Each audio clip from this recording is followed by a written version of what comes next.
नमस्कार दोस्तों, study with motivation में आप सभी का स्वागत है। मैं चंदन त्रिपाठी आपका हार्दिक स्वागत एवं अभिनंदन करता हूं। दोस्तों, जैसा कि आप जान रहे हैं कि बाल विकास की क्लास मैं आप लोगों का लेता हूं और बाल विकास की क्लास में आज बाल विकास की 6वीं क्लास है। जैसा कि आप देख पा रहे हैं, थंबनेल में भी आपने देखा होगा। बाल विकास की 6वीं क्लास में हम पढ़ेंगे विकास के पक्ष के बारे में। 5वीं क्लास में भी हमने विकास के सभी पक्षों के बारे में जाना था, लेकिन केवल पक्ष कौन कौन से ये जाना था, उसके अंदर जाकर के और उसको बृहद रूप से हमने नहीं पढ़ा था। आज हम यहाँ से शुरू करेंगे आज 7 पक्ष के बारे में, और वो पक्ष क्या भूमिका निभाते हैं किसी सफल व्यक्ति के जीवन में, उसके बारे में जानेंगे। तत्पश्चात प्रत्येक दिन हम इसका डिस्कस करेंगे और 1 बाय 1 जितने भी पक्ष हैं उसको बहुत अच्छे से हम समझेंगे, ताकि उससे बनने वाला कोई भी प्रश्न आपसे बाहर न जाए और आप सभी का आंसर कर पाए, ताकि आपका रिजल्ट अच्छा आए। तो शुरू करते हैं बिना देरी के। जैसा कि आप देख पा रहे हैं, बाल विकास के पक्ष लिखा हुआ है। उससे पहले यहाँ पे आप देख रहे होंगे, यहाँ पे एक लाइन लिखी है, शिक्षा का उद्देश्य। शिक्षा का उद्देश्य क्या होना चाहिए, शिक्षा क्यों दी जाती है, बालक को शिक्षा क्यों दी जाती है? इसलिए दी जाती है कि बच्चों की अंतर्निहित शक्तियों का सर्वांगीण विकास हो सके। बच्चे के अंदर पहले से जो अंतर्निहित शक्तियां हैं, उन शक्तियों का सर्वांगीण विकास करना शिक्षा का मुख्य उद्देश्य है। शिक्षा का मुख्य उद्देश्य है अंतर्निहित शक्तियों का सर्वांगीण विकास करना। तथा सर्वांगीण विकास क्या है? अब ये भी प्रश्न आता है कि सर्वांगीण विकास क्या है? तो सभी पक्षों का विकास करना, जिससे वह एक सफल प्राणी बन सके, सफल सामाजिक प्राणी बन सके। बालक जो होता है पहले छोटा होता है, स्कूल जाता है, एलकेजी से शुरुआत करता है, प्राथमिक विद्यालय में तो कक्षा 1 से प्रारंभ होता है। तो वहां से लेकर के और वो जब आगे चलकर इस देश का नागरिक बने, तब वो एक सफल और सामाजिक प्राणी बन सके। तो इसके लिए बालक के कौन कौन से गुणों का हमको विकास कराना है, या बालक के कौन कौन से गुण अगर विकसित हो जाए अच्छे से, तो वह एक सफल सामाजिक प्राणी बन जाएगा। तो शिक्षा का उद्देश्य बच्चों की अंतर्निहित शक्तियों का विकास करना, तथा सर्वांगीण विकास का मतलब कि सभी पक्षों का विकास करना, जिससे वह एक सफल प्राणी बन सके और समाज में समायोजन कर सके।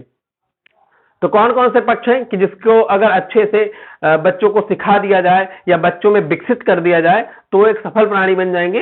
1 बाय 1 हम इस पे डिस्कस करेंगे। जैसा कि देख पा रहे होंगे, यहाँ पे मैंने नंबर 1 पे लिखा है भाषा की समझ, यानी भाषाई विकास। किसी भी व्यक्ति में या बालक में अगर भाषात्मक विकास या भाषाई विकास अगर अच्छे से हो जाता है, वह जिस क्षेत्र में रह रहा है वहां की मातृभाषा तथा जो हमारी कम्युनिकेशन की भाषा है, जो हमारे बातचीत करने या संप्रेषण करने की जो भाषा है, उसको अगर वो अच्छे से समझता है, सुनता है और तथा उसका जवाब देता है, तो ये हमारा भाषाई विकास हो जाएगा। भाषाई विकास के अंतर्गत जैसा कि आप जानते हैं, भारत में बहुत विविधताएं हैं। कहा गया है कि कोस कोस पे बानी बदले, 4 कोस पे पानी, ऐसा एक कहावत है। तो ऐसे कि हमारे यहाँ जानते हैं कि रंग रूप भेद भाषा चाहे अनेक है, तो जिस भी वो परिवेश में रह रहा है, जिस भी परिवेश में, चाहे वो फिर तमिलनाडु का रहने वाला हो, उत्तर प्रदेश का रहने वाला हो, मध्य प्रदेश का रहने वाला हो, या फिर अरुणाचल प्रदेश का रहने वाला हो, वो जिस भी परिवेश में रह रहा है वहां की भाषा को अच्छे से समझे तथा उसका आदान प्रदान कर सके, अपने जीवन में उसको अच्छे से समायोजित कर सके। वह जिस समाज में रह रहा है उस समाज की भाषा को समझे और उसका संप्रेषण अच्छे से कर सके। ये ऐसे विकास को हम भाषाई विकास कहते हैं। तो भाषाई विकास की अगर बात की जाए, तो अगर भाषात्मक विकास, अगर भाषा की समझ अच्छे से हो जाएगी किसी व्यक्ति में, तो वो क्या हो जाएगा, तो उसके भाषात्मक विकास हो जाएगा, भाषाई विकास हो जाएगा। दूसरा मैंने लिखा शरीर के अंगों का समन्वय, यानी कि मनश्चालक विकास। शरीर के अंगों का समन्वय होना भी बहुत जरूरी है, क्योंकि जैसा कि जानते हैं दैनिक जीवन में विभिन्न प्रकार की चीजें हैं। जैसे व्यक्ति साइकिल चलाता है, उसके लिए बैलेंस बनाना होता है, मोटरसाइकिल चलाता है, उसके लिए बैलेंस बनाना जरूरी है, कार चलाते हैं उसके लिए भी बैलेंस की आवश्यकता पड़ती है। तथा साथ ही साथ आप देखते हैं कोई भी अगर गेम खेलना हो, फिर चाहे वह क्रिकेट हो, कबड्डी हो, बैडमिंटन हो, तो इन सारी खेल को खेलने के लिए आपका जो है वो शरीर के अंगों का समन्वय होना बहुत जरूरी है। सभी अंगों का अपने पर कंट्रोल होना बहुत जरूरी है, तभी आप बैलेंस बना के साइकिल चला पाएंगे, तभी आप मोटरसाइकिल चला पाएंगे। क्योंकि जब हमारा समन्वय मनश्चालक विकास अच्छा नहीं होता है, जैसे कि मान लीजिए हम पहली बार साइकिल सीख रहे हैं, तो होता क्या है कि हम गिरने लगते हैं। तो इसलिए गिरने लगता है क्योंकि वहां पे हमारा वो जो विकसित नहीं हुआ होता है। जब हमको बैलेंस बनाना विकसित हो जाता है हमारा क्षमा चाहता हूं, बैलेंस बनाना विकसित हो जाता है और हम अच्छे से जब चला पाते हैं साइकिल को और बैलेंस बन जाता है, फिर मोटरसाइकिल चला पाते हैं, तो हमारा मनस चालक विकास हो जाता है।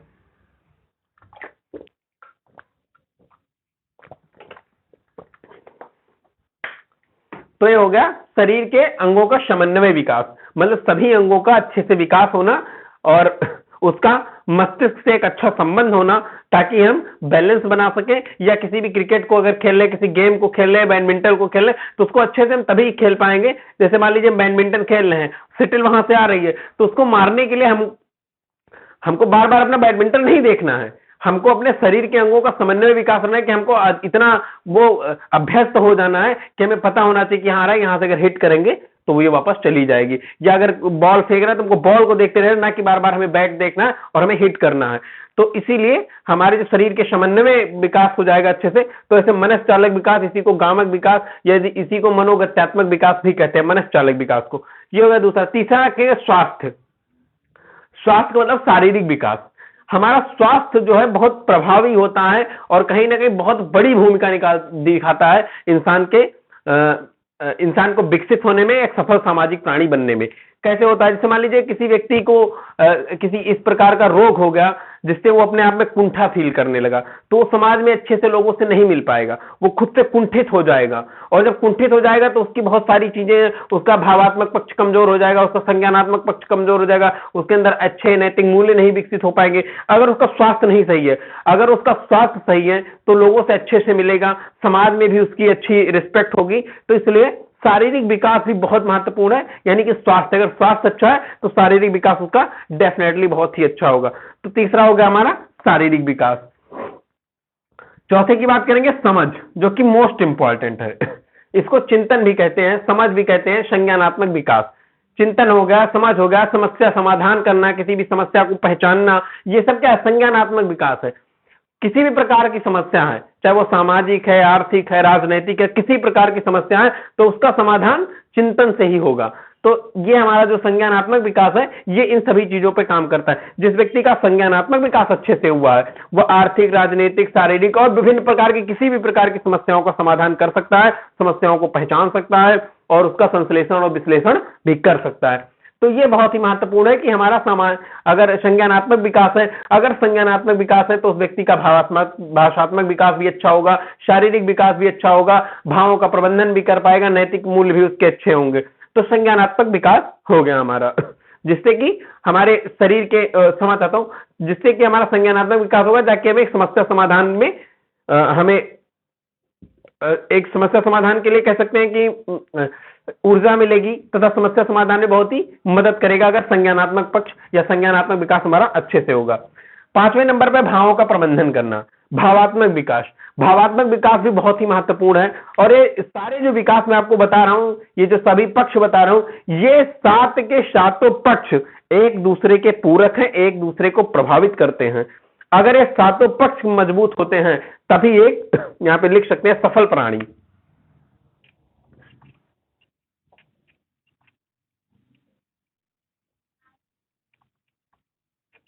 तभी एक सफल प्राणी का जो है वो हम कल्पना कर सकते हैं। भावात्मक विकास की अगर बात की जाए तो इसमें होता है भावों का प्रबंधन करना। भावों का प्रबंधन करना, दैट मीन्स इज दिस कि हम, जैसा कि आप पिछली क्लास में भी बता चुके हैं, कि जब हम मान लीजिए कहीं जाते हैं और कहीं देखते हैं कि बहुत ही दुख का माहौल है या ऐसा कोई घटना घट गया जिससे सभी दुखी हैं, तो वहां पर हमें अपने भावों का प्रबंधन करना है। वहां हमें हंसना नहीं है, चाहे जितनी हंसी आ रही हो। हमने कुछ भी ऐसा देख भी लिया हो कि जिसको देख कर हमें हंसी आने लग गई, या हमने कुछ सोचा बेहद क्षमा चाहते हैं, हमने ऐसा कुछ सोच लिया या हमारे मन में ऐसा कोई चिंतन या विचार आ गया जिससे हमको हंसी आ गई, तो हमको क्या करना है कि हमको वहां पे अपने भावों को प्रबंधन करना है। जहां पे हंसने का माहौल होगा वहीं हंसना है, कहीं पे अगर बहुत ही दुखी माहौल है तो वहां पे नहीं हंसना है। हाँ, मान लीजिए कहीं पर हंसी का माहौल है या कहीं पर बहुत खुशी का माहौल है और वहां पे हमारे अंदर कोई ऐसा विचार आ गया, दुख आ गया, जहां पे रोना है तो वहां पर भी हमको रोना नहीं है। बाकी बहुत सारी चीजें भावनात्मकता से जोड़ करके इंसान की बहुत बड़ी शक्ति भावनात्मक विकास में होती है। अगर आप देखेंगे तो भावनात्मक विकास इस कदर होता है कि न केवल इंसान में अपितु जीव जंतुओं में भी पाया जाता है। तो व्यक्ति के अंदर भावनात्मक विकास का अगर प्रबंधन अच्छे से हो पाता है, भावात्मक विकास अच्छे से होगा, तो जाहिर सी बात है उसके अंदर अच्छे नैतिक मूल्य भी आएंगे, उसके अंदर चिंतन और समझ भी बढ़ेगा। तो ये हमारा हो गया भावात्मक विकास। अच्छे नैतिक मूल्य की बात करते हैं नैतिक विकास की। नैतिक विकास होना बहुत ही जरूरी है। आप देखते होंगे कि स्टार्टिंग में जब बच्चे छोटे होते हैं तो उनके लिए एक बुक भी चलाई जाती है नैतिक शिक्षा के नाम से। तो नैतिक शिक्षा में आप देखते हैं कि कहानियां होती हैं, और उस कहानियों को पढ़ाने के बाद में, पढ़ने का लास्ट में एक लाइन लिखी होती है कि इस कहानी से हमें क्या शिक्षा मिली। वह सिर्फ इसलिए होता है कि बच्चों को नैतिक शिक्षा देना है। तो नैतिक विकास किया जाएगा नैतिक शिक्षा के द्वारा।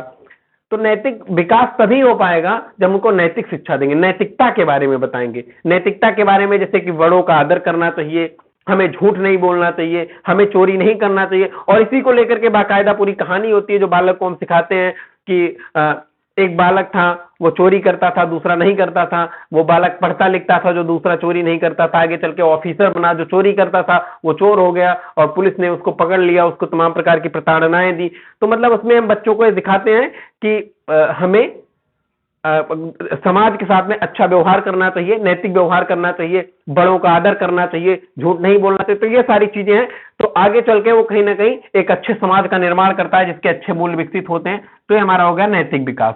आखिरी और सातवां हमारा रहेगा सामाजिक विकास। सामाजिक विकास की जब इन सभी हमारे 6 के 6 का हमारा अच्छे से विकास हो जाएगा, 6 पक्ष का, तो हम एक समाज के अंदर अच्छे से समायोजन कर पाएंगे। ऐसा नहीं कि कोई बहुत ही बुद्धिमान और प्रतिभाशाली व्यक्ति हो और समाज में सबसे लड़ता झगड़ता हो, तो वो व्यक्ति सामाजिक प्राणी नहीं माना जाएगा। जिसके अंदर सारे गुण होंगे और सभी को एक में समाहित करके समायोजन की भावना जिसके अंदर होगी, जो हर जगह पर अपने आप को क्या कह सकते हैं उसको, हर जगह अपने आप को पोर्ट कर लेता होगा, बहुत फ्लेक्सिबल बंदा होगा, वो जो है समाज के साथ विकास समायोजन करेगा, और जो समाज के साथ समायोजन कर ले जाएगा तो सफल प्राणी हो जाएगा और उसका सामाजिक विकास भी हो जाएगा। ये 7 के सातों पक्ष एक दूसरे के पूरक है, ना कि एक दूसरे के विरोधी हैं। इनमें से एक भी अगर पक्ष अगर थोड़ा बहुत भी अगर जो है डिस्टर्ब होता है तो इसमें आपके कहीं ना कहीं सब पे प्रभाव पड़ता है। अगर एक भी पक्ष आपका अच्छा हुआ तो सब पे प्रभाव पड़ेगा। मतलब सकारात्मक और नकारात्मक दोनों दृष्टिकोण से अगर देखा जाए तो ये हमारा जो हमारा पक्ष है, जो हमारे विकास के पक्ष हैं, ये एक दूसरे को अंततः प्रभावित करते हैं और उससे समाज पे बहुत बड़ा प्रभाव पड़ता है। अगर किसी भी समाज में अगर अच्छे व्यक्ति या अच्छे सामाजिक प्राणी अगर उस समाज में रहते हैं तो निसंदेह ही उस देश का, उस राष्ट्र का, उस प्रदेश का, उस जिले का, उस गांव का बहुत अच्छा विकास होगा। तो इसीलिए हमारे भारत की शिक्षा में ये चीज बताया गया है कि एक सब्जेक्ट होना चाहिए बाल विकास, ताकि बच्चों को स्टार्टिंग से ही हम उनके सभी पक्षों को, विकास के पक्षों को समझकर और उनको ऐसी शिक्षा दें ताकि वो अच्छे नागरिक और अच्छे सामाजिक प्राणी बन सके, जिससे एक अच्छा सामाजिक देश, एक अच्छा सामाजिक देश, सामाजिक राष्ट्र और सामाजिक गांव का निर्माण हो सके। और इसके बाद में अब कल की क्लास में हम 7वीं क्लास में जानेंगे कि भाषाई विकास क्या है, भाषाई विकास क्यों होना चाहिए, भाषाई विकास की क्या आवश्यकता है, इसी प्रकार से समझ की क्यों आवश्यकता है, समझ क्यों होना चाहिए और समझ कैसे की जाए, समझ को कैसे बढ़ाया जा सकता है, भावात्मक विकास क्यों जरूरी है, क्या है और क्यों होना चाहिए। इन सब पे, इनके 7 के 7 टॉपिक पे हम कल बात करेंगे। आज के लिए मित्रों जय हिंद, जय भारत। आपसे जाते टाइम आखिरी में एक ही रिक्वेस्ट है, अगर आपको इंफॉर्मेशन अच्छी लगती हो तो प्लीज आप चैनल को लाइक कर दीजिए, सब्सक्राइब कर दीजिए चैनल को, वीडियो को लाइक करिए और अपने दोस्तों के साथ साझा कीजिए।